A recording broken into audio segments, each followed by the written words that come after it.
Is there a ghost here in the room with us right now?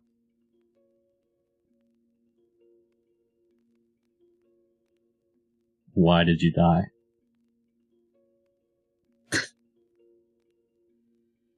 Why would you do that? That just seems like a really bad idea. No, I just think that, maybe... I guess you don't have a do-over because you're dead, but, maybe next time don't do that, right? That's kind of where I'm at. I'm not trying to come off like an asshole. No, it's not like that. It's just Oh my god. You feel what I'm saying, though. Okay, look, this is not going how I expected it would. I think that I'm just gonna go on and do my podcast now. Thank you. Goodbye. You didn't even explain what a podcast is. They probably know. I mean, they know ghosts are drawn to audible recording devices. They know. They want to be on wax, right? Okay, first of all, yeah.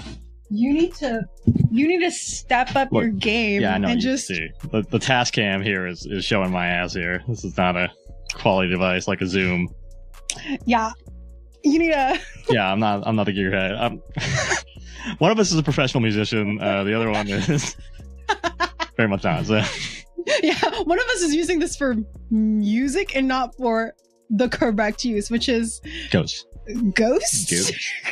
So sorry about that. If you are looking to ghost hunt and would like to buy a Zoom, for me, go ahead. I can even give you the SD card that goes with it. And wow. Very fortunately, the battery did not melt into this, despite it being in my. It's pretty good. Highly recommend it if whether you are a ghost hunter or a musician. Yeah, whatever the case may be, whether you just wind up taking audio notes, whatever it is. Audio notes. But look, Tascam, not a terrible budget option, much cheaper than Zooms. Look, not as great. Well, okay. Anyway, look, last episode we were talking about some old shit. We were talking about the type of shit old timey ghost hunters were on, But now let's get you up to speed on what the 21st century has got going on and what you need to get, the top tools you need to get out there and get ghost hunting. Okay. So according to a couple of YouTube videos I watched, every ghost hunter capable of racking up, 10,000 views on their videos has a kit which includes most of, if not all, of the following: flashlight, an audio recorder, like a Zoom or a Tascam, a camera, a digital thermometer, usually one of the gun-shaped ones. Oh. Not a rectal thermometer, not a mouth thermometer. So not a meat thermometer. Not a meat thermometer, no. Yeah. Although, we'll get into it. An EMF reader, a spirit box, REM pods, a MEL meter, which is kind of a combination. It's like an all-in-one thing. You got a thermometer, EMF reader, and REM pod in there. Mm-hmm. Backup batteries. You got to have the backup batteries because yes. be drained batteries. Yes. And then here's some elite options for you: the SLS camera, the Ovilus. Oh my god! And the vibration activated light sphere. My personal favorite. You got to have that. Backup batteries, flashlight, probably the most self-explanatory. Mm-hmm. Things get dark. Things run on batteries. Mm-hmm. You got to reboot it. Also, the flashlight, as JD pointed out, can also be used to communicate with the spirits. Yeah. Light on, light off. An audio recorder also makes sense if you're interested in catching what the us professionals call electronic voice phenomena, EVPs. So yeah, should you invest in the best audio recorder on the market? You could. I saw some people talking about the Zooms, but the holy grail of ghost recorders is the Panasonic RR-DR60. Okay? Beloved by none other than Zach Baggins of Ghost Adventures, the DR60 is a state-of-the-art tool with a voice-activated system, and it was released in the 1990s. It's not even entirely clear what year, in the 90s it was first released. We're not totally sure, but it was definitely in production between 1996 and 1998. Potentially outside of there, potentially, not. So, we're dealing with 30-year-old technology. Does not have a USB port. It has a 2.5 millimeter earphone jack, which does not fit standard headphones. So you need to 3.5? Yeah, you need to have an adapter for the DR60. Okay. And it can only hold 1 hour of recording. So that's all the memory it has. So why does this old piece of shit have so much mystique? Are you going to talk about how much it runs for now these days? Well, I'll mention. Yeah. Okay. The main selling point is the voice activated system, the VAS, which is not unique to the DR60. And it was not even unique 30 years ago. A lot of the first digital recorders had them. There are rumors about the DR60 floating out there that it was recalled by Panasonic because the recorder would consistently capture strange sounds and voices. Even when it wasn't in use. It's so strange. Ooh. You can see why this would be more of a feature than a bug for a Ghost Hunter. But, Panasonic says that the DR60 was never recalled. Paranormal investigators say that the DR60 has better sensitivity than other recorders or the human ear. But the existing product documentation does not even list the recording range or sensing range of the recorder. If it could hear higher or lower than our ears, you put a number on that. But it also was one of the first portable digital audio recorders. So, new recorders do list their specs, and some of them do have better sensitivity than human hearing. But for some reason, people online claim that the DR60 can record from 4 hertz to 18 kilohertz. So with that claim, the human ear can generally hear up to 20 kilohertz at the high end, right? And then the low end of human hearing is usually about 40 hertz, right? And then when you get below 20 hertz, we're dealing with infrasound, which most recorders can't record, right? That's pretty low frequency shit. You'd have to have specialized recording equipment to even record infrasound. A microphone which can record infrasound could easily set you back $500, right? And then that's fair. But the DR60 time of recording averages $1,000 on eBay, up to $1,600. So when you're paying that much, yeah, maybe the infrasound's built in there, right? Jesus. But originally it retailed for $20 to $30. So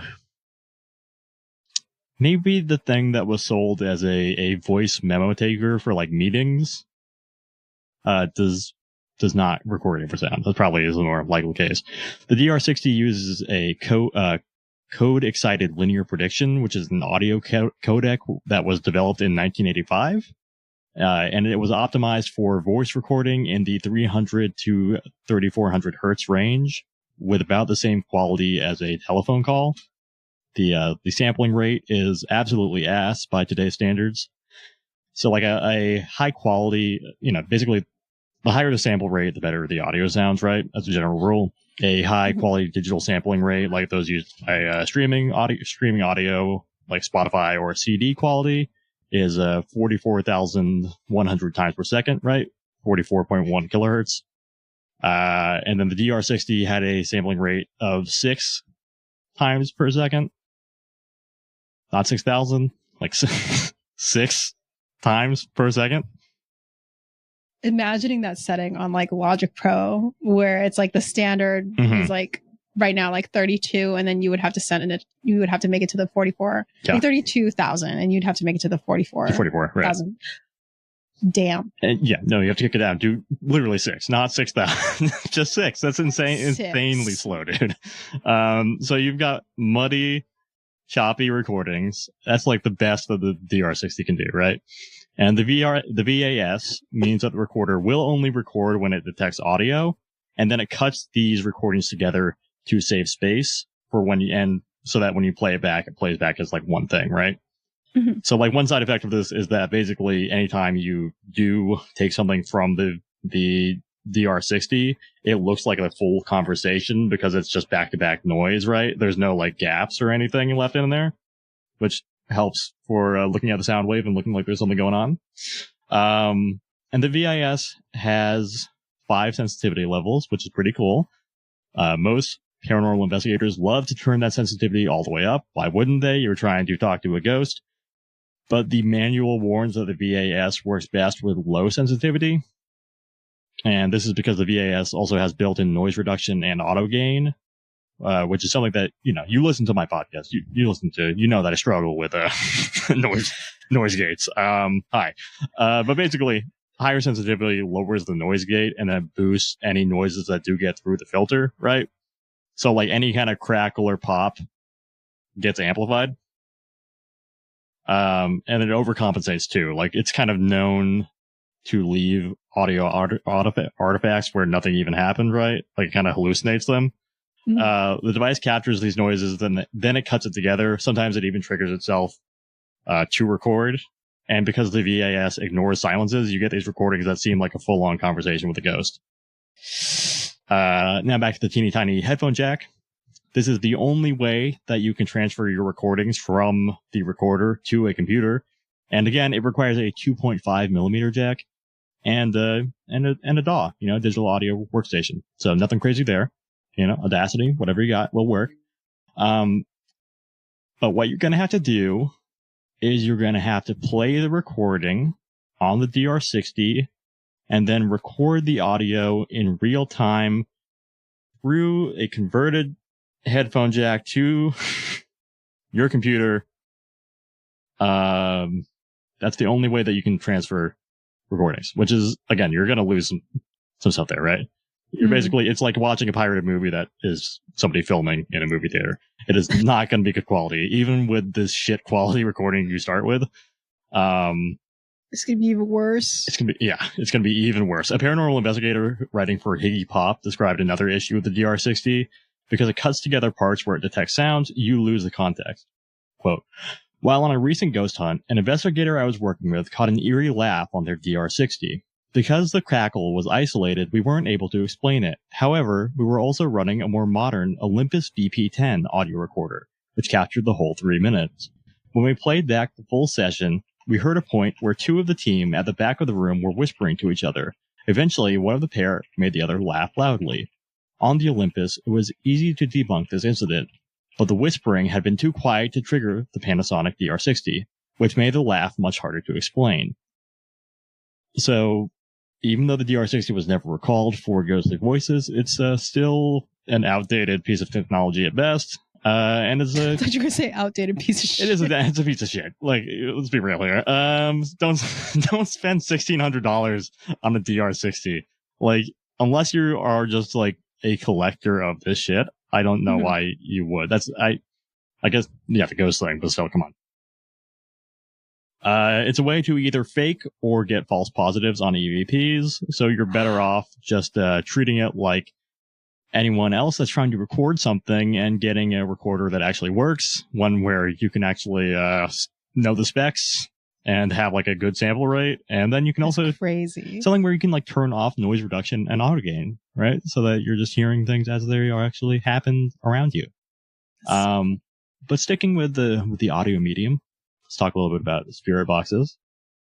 Spirit box is a small radio, which is set to constantly scan between stations. As it scans, you hear snippets of what's being played on the radio, or the ghosts take over the radio frequencies, and they send messages to you. It's the other option. The first of these was called Frank's Box, because it was created by Frank Sumption. Unfortunately, over time, calling it a spirit box or a ghost box became more popular, so RIP Frank's Box.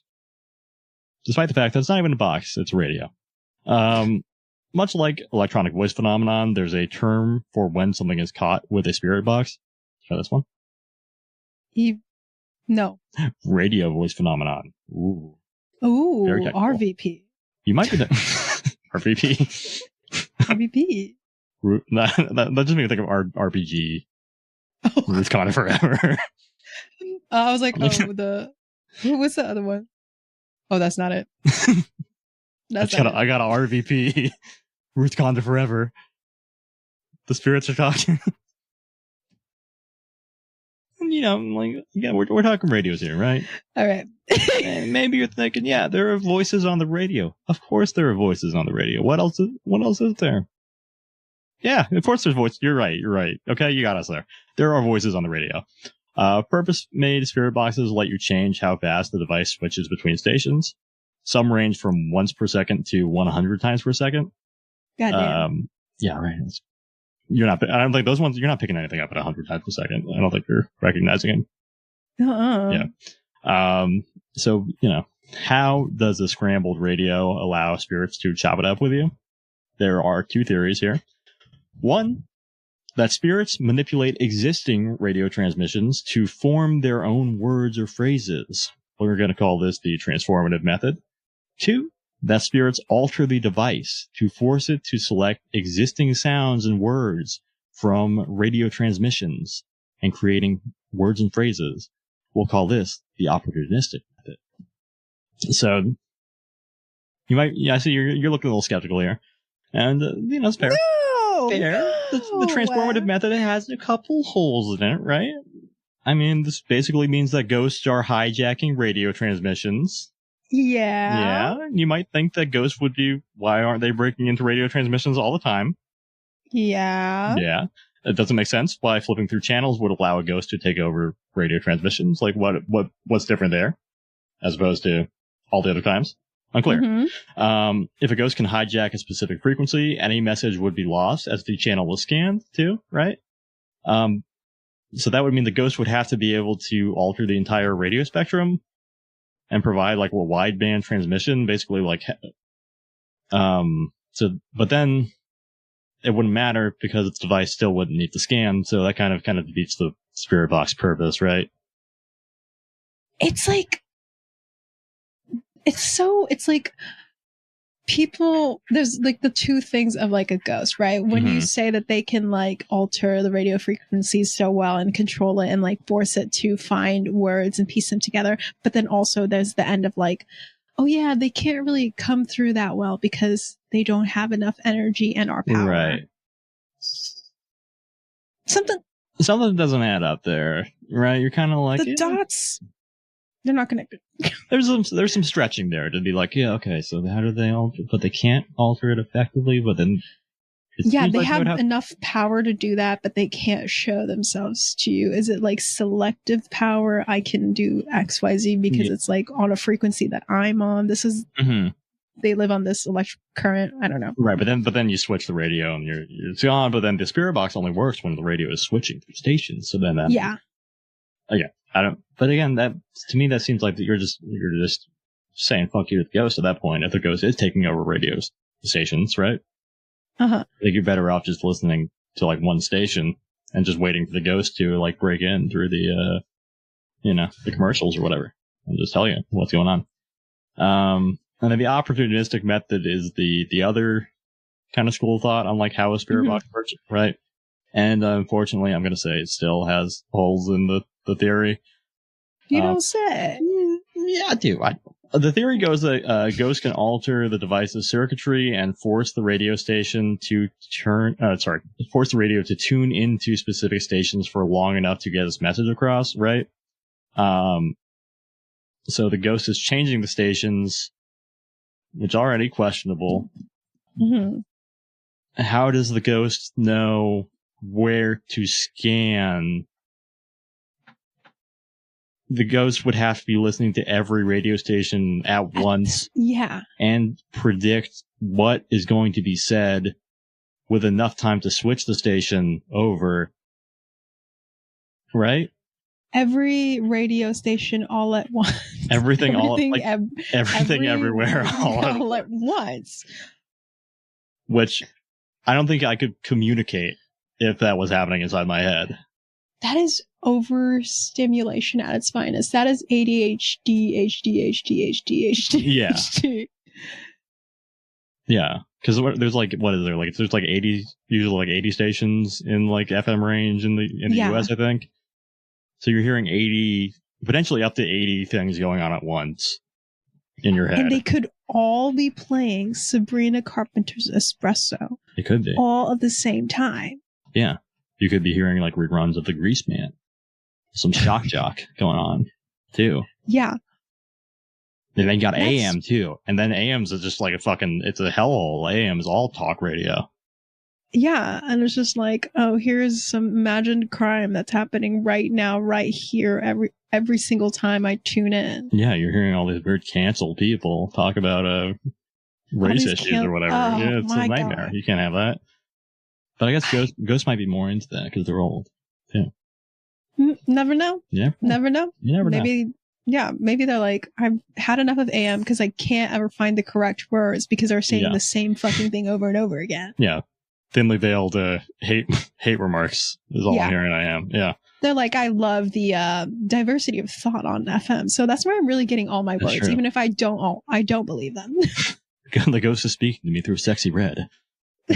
Like, I don't know, Ben. I don't know either. So again, those are the two schools of thought from the ghost hunting community as to why they work. And again, both have issues. Most purpose-made spirit boxes are literally portable radios that have been altered with a few other buttons to allow it to sweep at, or maybe alter that speed at which it does sweep. But again, you can also do a DIY job with any portable radio if you modify it for continuous scanning, because that's generally speaking all it is. Yeah. Could you extra DIY it by like sitting in front of that radio and just going cycling through it with your own hand, just going like this. And now I'm on it. I'm on 106.1 MFE. I'm 94.9, 103.1. Yeah. Yeah. Or if you have like one with like a button that scans, then you just have to hold the button down. Yeah. This is no soldering required necessarily to make it. No. Yeah. So it's a fairly low effort device. I think we can agree. Yeah. Yeah. One of the biggest issues with the spirit box, and one you'll hear people admit, is that it doesn't work if you don't get radio signals. So true. So if you take the antenna off, you have a white noise machine. Because it's true. Just a radio. And isn't that interesting that you don't get messages from spirits when it's not receiving radio signals directly? How strange. Makes you think. Wonder why that would be. So basically, yeah. Spirit boxes almost always work through I know this fucking word. You know what the fuck I'm talking about. Yeah, I do. Pareidolia, right? Pareidolia, yeah. Yeah, our tendency as humans to recognize patterns where they don't exist. Or legitimately, it might just be a word that gets through a radio station if it's scanning once per second. Maybe you hear just, hey, fuck. Probably not fuck. Yeah. It's like the thing of like when you're hearing someone speak like Simlish. Yeah. And you kind of piece together a word that isn't there, but you are hearing it. Or it's like that thing of like, the one example that really comes up to my mind is like the All-Star. It's like they're playing the notes of the words, and then it's on YouTube. I'll send it to you later. But then there's no one singing it at all, but you're hearing the words through the notes that are being played. And it's like, it's kind of like that. Yeah. Yeah, for sure. Yeah. Like your brain is filling in the gaps a little bit there. Yeah. Yeah. Yeah. I know this. This is All-Star. Yeah. Yes. Okay. So those are the audio tools you can take with you on a ghost hunt. Now there are a lot of devices that operate on the belief that ghosts are beings of pure energy, and therefore they can alter electromagnetic fields. Thank you, JD, for explaining what EMF fields are. This is the basic argument for how REM pods and EMF readers work within ghost hunting. So let's take a little look at those. REM pods originally stood for radiating electromagneticity. Electromagneticity.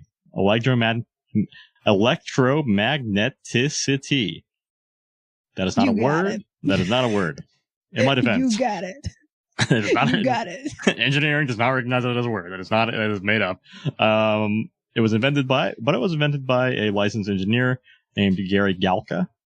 Gary's website now says that the name stands for radiating electromagnetism, which is a word. Here's the copy from the REM pod. This is the original REM pod that was introduced on Ghost Adventures in 2011. The REM pod creates an energy field around the antenna and monitors interruptions within the proximity of the field. The newer versions also have a built-in thermometer because Ghost makes stuff cold. Galka is also the inventor of the Mel meter. Tragically, it is named after his daughter who died in a car accident. The Mel meter has a range of options from the top of the line, which boasts 7 features in one convenient handheld device. Programmable digital EMF measurement, digital ambient temperature measurement, ambient temperature deviation detection, detects +5, -5 degrees, hot and cold temperature variations, exclusive programmable strength REM, EMT detects field disturbances with audible and visible indication, shadow detection with user-adjustable 5-step sensitivity, high-intensity red flashlight, laser projector with dot pattern. Or you can opt for the cheaper option, the basic, which only has measures EMF and ambient temperature, EMF burst, 100 millisecond mode, features a rapid EMF fluctuation, EMF min-max capture, rapid response ambient temperature measurement, temperature min-max capture, red night view, backlight display, and an on-off button, high-intensity red flashlight. Those lists are actually the same length, so it's a little strange. They're different things, but the first one it has 7 features, and the second one also has 7 features. Wait, the first one, did you mention whether it had an on and off button? It's not say that it does. So that's an important feature, I think. That's an important feature. That might explain why you're burning through so many batteries with the Mel meter, too, if you don't have that. Okay. Listening to that, yep. I know you're listing out tech and all that stuff, and that's so fantastic. But my general thought is, who decided the ghosts make things cold? Yeah, I don't know who exactly it was. I think that it does tie back to your body thing, right? Uh-huh. Or I think people are like, I feel cold in the spot. I'm getting the shivers here. I think that's pretty much it. Yeah, maybe I need to relook into that in terms of who the OG was. Yeah. Because that's definitely maybe like animal magnetism, because that's like the invisible force. Maybe. It alters something in your body, right? So the lesbian magnesium. Right. Yeah, it's probably that. Thanks. Answered my own question. Yeah, because I definitely heard cold spot in a house is like a ghost is there. Yeah. Right? It's like a sudden drop in temperature. And I'm like, okay, that's crazy. Yeah. So that's why, it covers it all, basically. It's right. It's a one-stop shop. At least if you pull out for the full one and don't go for the basic, because then, you do have a on and off switch, which is important. You have an on and off switch. I think maybe that's important. Yeah, but let's say you broke bitch. Let's say you need just a REM pod, right? You're not going all out on the Mel meter. The REM pod operates under the assumption that ghosts can alter electromagnetic fields. Something that is pretty accepted in the ghost hunting community often. Kenny Bindle with the Skeptical Inquirer bought a REM pod in 2019 and disassembled it, and he discovered that it was, in fact, a junior theremin kit. So a theremin is a musical instrument with 2 antennas, each of which, it's an instrument that makes scary sounds, guys. It makes like sci-fi 50s sounds. Yeah. It's a musical instrument. It has 2 antennas, each of which has its own electromagnetic field, as many things do. When the theremin player moves their hand closer to one of the antennas, they disrupt the electromagnetic field around the antenna and can alter the pitch or volume of the antenna. And then a junior theremin is like a hobby kit that can easily be put together by people of all ages. But generally, it does not have volume control or the range of a full theremin because it only has 1 antenna, so it's just 1 EMF field, and then when it gets close, it beeps, right? So it does work. If you get close to a REM pod, it does beep. That is a thing. And that's what, paranormal investigators will instruct ghosts to do. But not a perfect tool. Uh-huh. Because, it's not just the closeness of a human body or the presence of a ghost that can alter electromagnetic fields around a REM pod.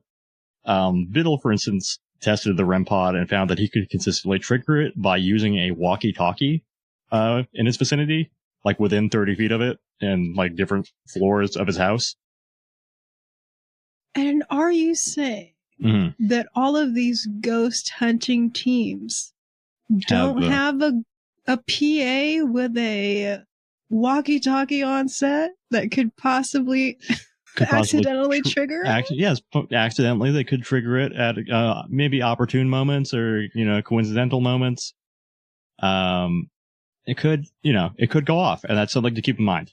Biddle proposed using a Faraday cage around the REM pod to protect it.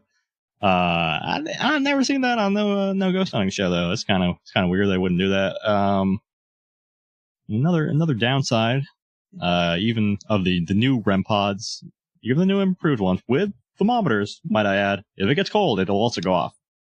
Without an on and off button though. How you gonna fake that? How you gonna fake that? Are you gonna tell? There's no recording aspect on REM pods. So if a REM pod goes off in a room and no one is around to hear it, did a ghost really touch your asshole? Don't know. I never really thought about that. Prove it. Yeah. Burden of proof is on on me. Not on you.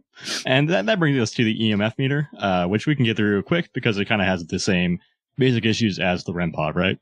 An EMF meter is, this is one I was a little strange because when I started looking at the EMF meters, I was like, the main market for EMF meters are ghost hunters and people who say they have electromagnetic hypersensitivity. Yeah. Those are the two people that are buying EMF meters. And that's not to say that an EMF meter does not measure something, but there's, as JD mentioned, as everybody should know, we live in an electric world. The world is powered by many things, and there's signals going everywhere, and Wi-Fi, and 5G, and it's all controlling your brain and whatever. It's everywhere, right? Mm-hmm. And what else has electromagnetic signals is the fucking Earth.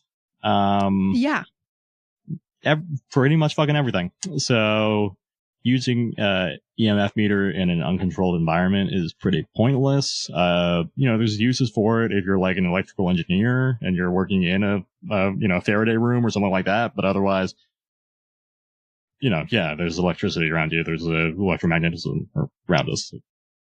Shocking. I guess that's kind of why they do like the baseline sweep of places that wouldn't have EMF when, like we said, right, these people are coming in with so much equipment. It's always like you ignore that you're like everybody has walkie-talkies, and then they're filming on cameras. There is gear. Everyone has cell phones on them.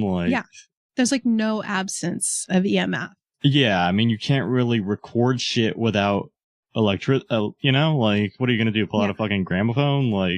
And then thinking about it, like in the sense of the baseline sweep right now is telling me it's 0.7, and then you only have one person with a camera on you, the sound guy, and blah blah blah. And then, but when you're actually on the hunt, where the entire team is there, and all of a sudden there's a lot of EMF that you're measuring because there's a lot more people around you with with literal tech. Yeah. Right. Right.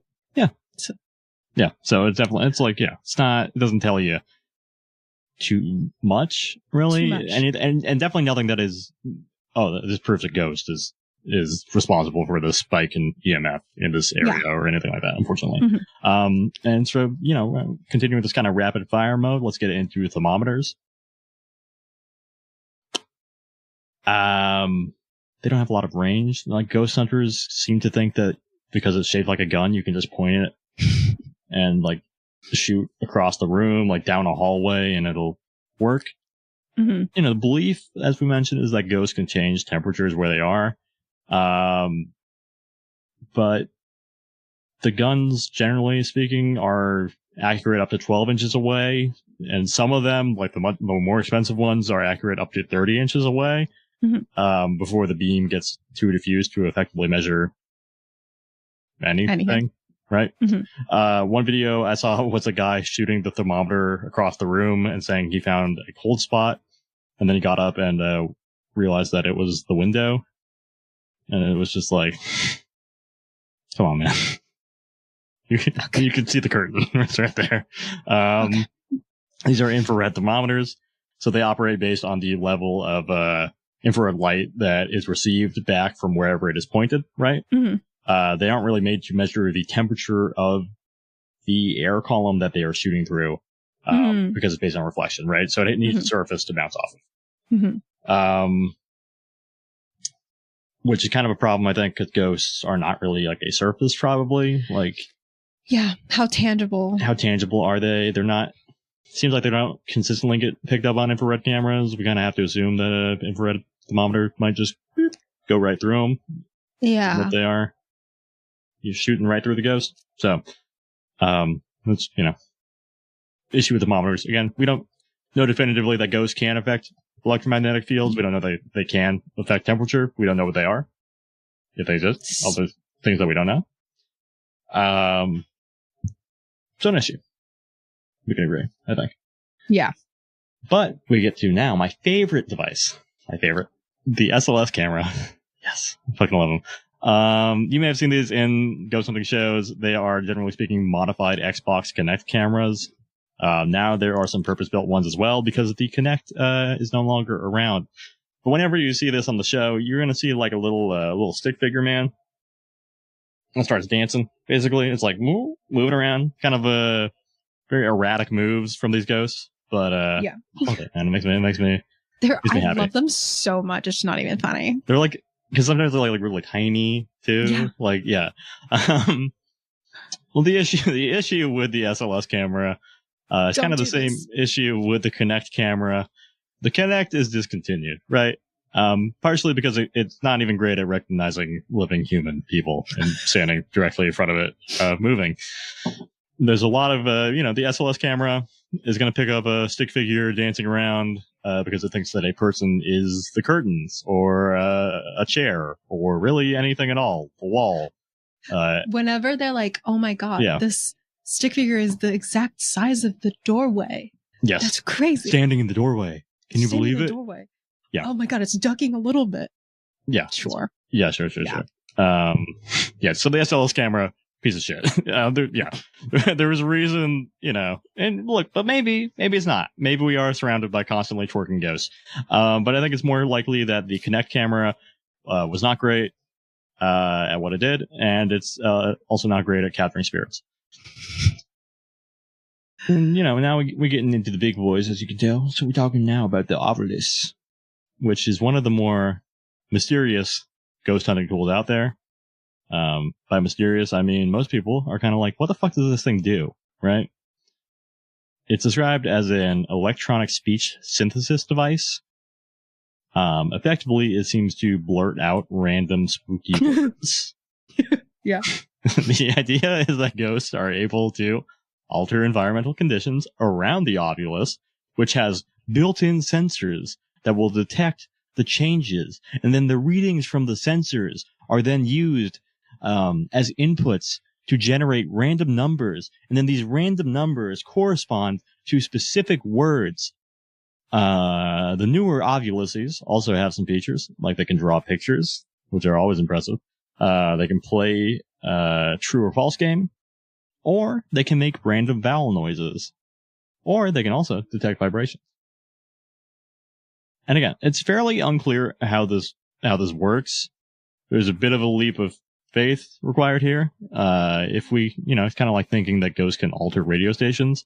The premise of the Ovilus requires that a ghost not only can change environmental conditions, but would be able to work out the Ovilus word selection algorithm and change the corresponding environmental factors that they need to change to get their message across. Right? Whatever. It's a bit much. It's a there's some steps. The ghost would have to understand algorithms. I don't understand fucking algorithms, so like, we don't understand that shit. Yeah, good fucking luck, ghost. If this is your one chance to get your message across, Godspeed. It seems to mostly be a demon. Church. Your mom. Ghost. Your mom. Murder. That's yeah. I'd like to see the Ovilus with like kind of like some completely random words, you know. I think like it's like those cases where I'm like, okay, it's whatever, fuck you.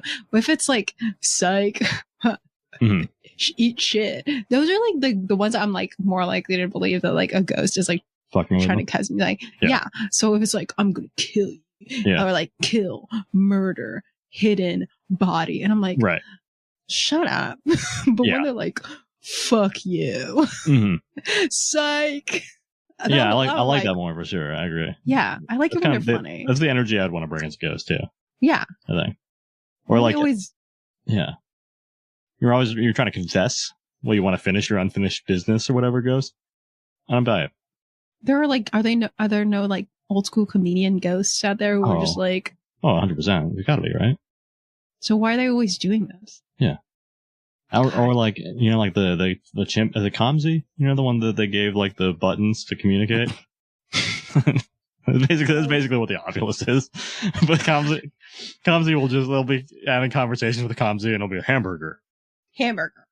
Kamzi, how do you feel? Are you happy to see your best friends today? Hamburger. And that actually means that he's very happy to see you because he loves hamburgers. Yes. Me when I say anything. No, it's like the funniest use of the Ovilus I've ever seen is like on what is the one with like the Ryan and Shane guy? The BuzzFeed. Unsolved? Right. Yeah. The ghost, I think, used the Ovilus to call one of them a nerd. Nice. And I'm like, yes. That's cool. That's right. That's not wrong, yeah. Yeah, so I'm like, come to me when it's calling you a loser. Yeah, right. Yeah, get more into it, please. Yeah. Yeah. I'm like, I don't care if it's just like, oh, I'm going to kill you. I'm trying to scare you. No. Yeah. When the ghost calls you a loser, report it back to me. Yeah. Because I'll call you too a loser. 100%. I feel like, I want to see the full dictionary. I want to see every word that could possibly be in the Ovilus. Yeah. Because it's also like, okay, maybe you only, the Ovilus now has 6,000 words in it. Mm-hmm. What are the 6,000 words? Yeah. Put out a white paper on how the Ovilus works. So like, be very transparent with this one because this one is definitely like the most like, okay.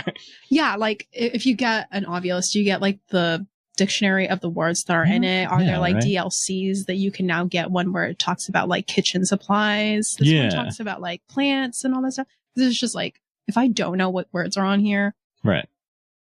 Fuck all. And again, the ghost has to like go through the random number generator to pick the right word based on changing environmental conditions. Yeah. Yeah, and it's like now, okay, say it only has like 6,000 words. It wants to say this, but it can only find like the closest word to it if it's like looking. Right. What if like dead is like, the closest to like lost? Yeah. Right, or it's like they really love cooking, and it's just like knife, and it's like it murders somebody, and it's like no, it's a chef. Low key, if you were like expressing yourself through an Ovilus with very limited words, what do you think your words would be? And then they would come out like misunderstood. What will my words be? Yeah. Be like thick. Bodacious. Turnt. Okay. And then it'd probably, I don't know, what would come out like a bloodbath. Yeah. Pit of hell. Unending suffering. And you'd be like, that's just not what I was saying. Yeah. Not what you were saying. Mine would be like, if I was going to describe what I look like right now, it'd be like, okay, blood, cut, little, but then I'd be like, my hair is red. Right. I'm wearing a cut off shirt. I'm short. They'd be like, 100%. Oh my God, they were bloody because they got cut and they were little. Yeah. They were a little kid. They were a child that was murdered. And I'm just like, no, you don't have the right words. Right. Leave children out of this. Leave children out of this? I'm just really sure. But yeah. God. Makes you think. Oh my God, they were a pedophile. No, stop. No. Like, no. Like, why was that your first John Wayne Gacy. Oh my God. He was here. Yeah. God. And so like in the next episode, we're gonna play a little game. We're gonna be coming back to some of this equipment, and see what building your kit could set you back. Oh my God. But for now, I want to talk about the cutting edge, the vibration activated light sphere, the motion light ball. Are you familiar with this one? I have never heard the vibration activated light sphere or any of these other ones that are coming next, I think. Mm-hmm.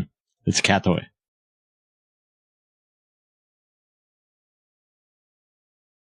It lights up when it moves. That's it. I feel like the cats have one of those things. Yes, I'm sure they do. Did you know they had a ghost hunting device in your house? I didn't. Mostly because if I hear a sound, I attribute it to Mr. Socks running all over the place. And it usually, and it 100% is. Yeah. Possibly the cat could be moving the the ghost device. Ghost hunting websites do sell, yes, toys. They're called vibration activated light spheres or motion light balls, but they are cat toys. Those are just the tiny balls that they sell, like, you get ads for. Yes. Yeah. That's the one. You can get on Chewy for like $3 or whatever. Lord. Yeah. Sorry, my cat is going off in the other room. Yeah. They're sensing. He's sensing a vibration activated light sphere. I don't know if he would like that even. I think he'd be scared of it. Let's talk the final frontier here. Apps. There are a lot of ghost hunting apps. And it seems like most paranormal investigators think that the majority of them are straight up trash. They are bloatware. Either they're free and absolutely loaded down with ads, or they're paid and you just paid for an app that tells you that there's a ghost in your corner. So either way, you kind of take an L. I would say don't give access to your camera or contacts or anything to these ghost apps. If you do get them, just personal, kind of OPSEC thing there. A lot of the apps claim to use things built into your phone, but spirit boxes claim to use, there are like spirit box apps. Those have to be like the most bullshit ones, probably. They're all kind of bullshit. But right, a spirit box claims to use FM radio scanning, but most phones cannot play FM without installing an additional antenna. And most manufacturers do not enable the FM receiver chips by default on smartphones. So it's like, yeah, the spirit box is not even spirit box, and you're just getting like random noises that are coming through, or like noises that are, from like spooky playlist, spirit box, whatever. That's what you got. Then there are other sensors, right? You got temperature sensors on your phone. You have audio recording.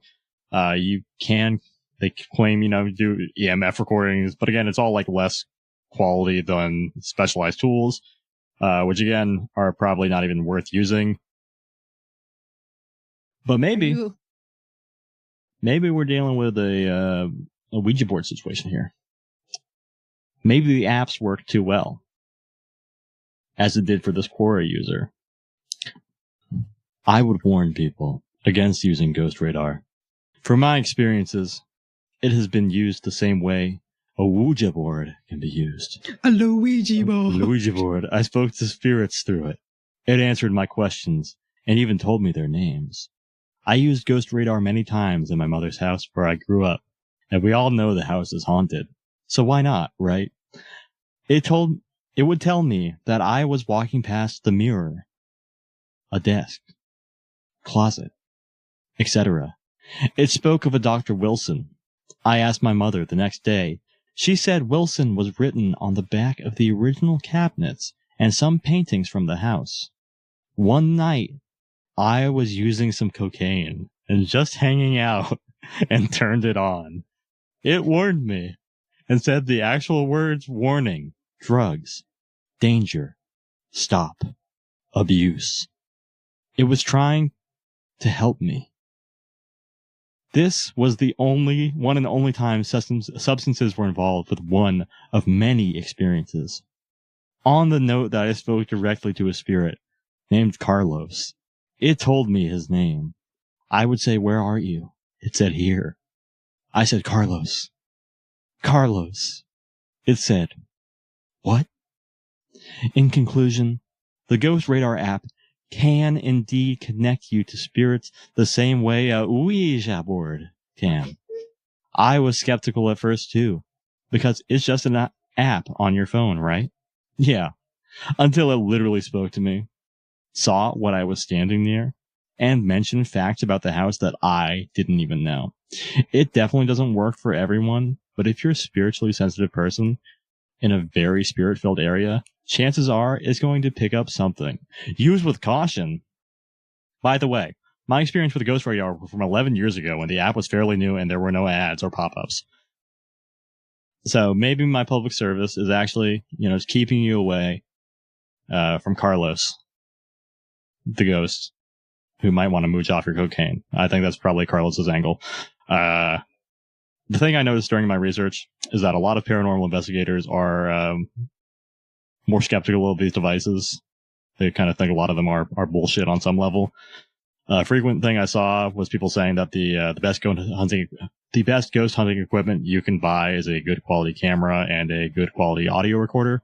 Mm-hmm. A lot of them also said that one of the reasons to be wary about apps was that they're all marked for entertainment purposes only. Mm-hmm. And I think that's probably worth keeping in mind for pretty much all of the devices that we've discussed. Some of them were literally debuted on ghost hunting shows, and a lot of them are, mainstays of shows or used by ghost hunting content creators. It's a lot more boring to have a digital recorder that captures nothing in crystal clear quality than it is to have a dying 30-year-old recorder that hallucinates sounds and makes it look like a conversation was happening. These devices make for better television and videos, so I think if your goal is to be a content creator in the ghost hunting niche, it makes sense that you would want to have a device that does something. Yeah. That's pretty much it. That's what we got. So, that's my part.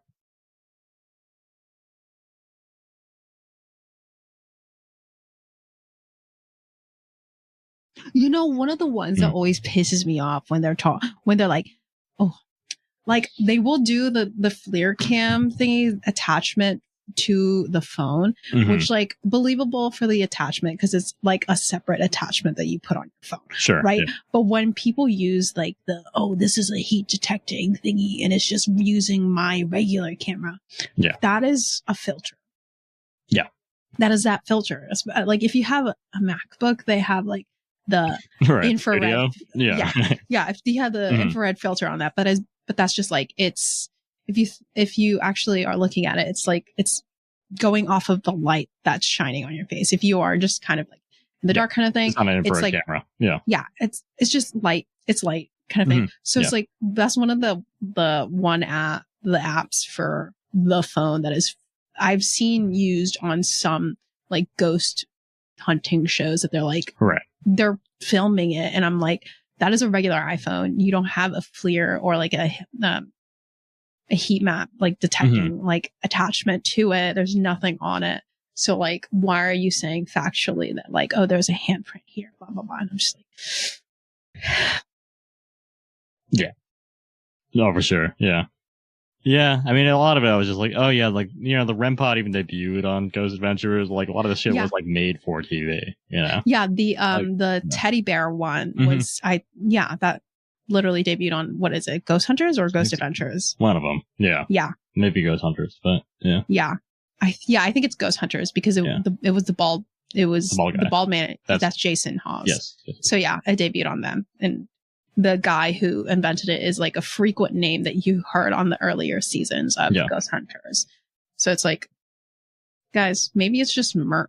If you think about it as merch, yeah, that's very cool. But when it's like as a tool that's like supposed to do it, that feels like a little bit like swindling. Yeah, there's like a kind of similar thing with like I guess like mediumship and like that kind of like early era of spiritualism. Yeah.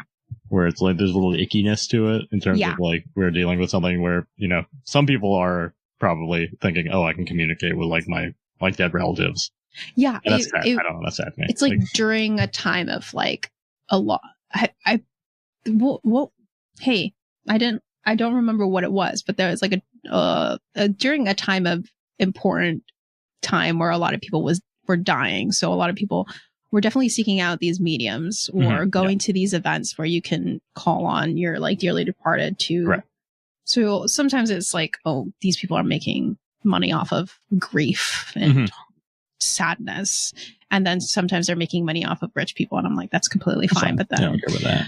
Like that kind of thing is like, sometimes I feel about that when it comes to like the modern shows with the mediums that go and it's like the mediums that have like the huge crowds come to and they're like, oh, this is me demonstrating and I've never ever met these people. And I'm reaching out into the crowd. I'm like, I'm sensing someone here whose mother died and I feel like mediumship is a lot of like, you're able to read people, which is the general gist of psych. But yeah, for sure. And I feel like that's like the same thing as like, I guess it's kind of like that place where like spiritualism kind of fills the same place as like religion sometimes, right? Where it's like preachers who will be like, I sense that somebody has cancer and I'm going to heal them. Like that kind of shit is like the same basic thing as like mediums. It's the same act basically. Yeah. It's like, whether you're talking like God or just like spirits. Like, And it's taking advantage of some real hard stuff that's going on. Yeah, it's ghoulish. So some